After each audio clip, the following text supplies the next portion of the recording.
China deep seek పెను ప్రకంపనలు పుట్టిస్తోంది. దీని వినియోగంపై ఇప్పటికే పలు దేశాలు నిషేధం విధించాయి. తాజాగా దక్షిణ కొరియా కూడా ఈ జాబితాలో చేరింది. డీప్ సీక్ వినియోగంపై పలు దేశాల నుంచి ఆందోళనలు వ్యక్తమవుతున్నాయని, తాము కూడా దాన్ని నిషేధించాలని నిర్ణయించుకున్నామని దక్షిణ కొరియా రక్షణ వాణిజ్య మంత్రిత్వ శాఖలు చెబుతున్నాయి. ఇంటెలిజెన్స్ అధికారులు దీని విషయంలో జాగ్రత్తగా ఉండాలని హెచ్చరించాయి.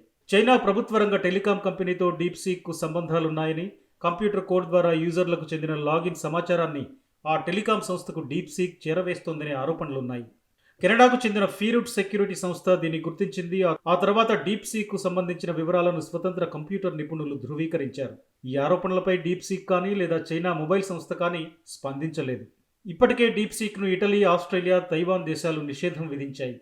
ప్రభుత్వ కంప్యూటర్లు, డివైజ్లలో డీప్ సీక్ వాడకంపై ఆస్ట్రేలియా నిషేధం విధించింది. అయితే వ్యక్తిగత డివైజులపై మాత్రం నిషేధం లేదు. డీప్ సీక్ వినియోగంపై ప్రజలు అప్రమత్తంగా ఉండాలని మాత్రం సూచించింది. తైవాన్ కూడా ఇదే తరహా ఆదేశాలు జారీ చేసింది. తమ దేశంలో ఈ చాట్బాట్ను నిషేధిస్తున్నట్టు ఇటలీ డేటా ప్రొటెక్షన్ అథారిటీ వెల్లడించింది.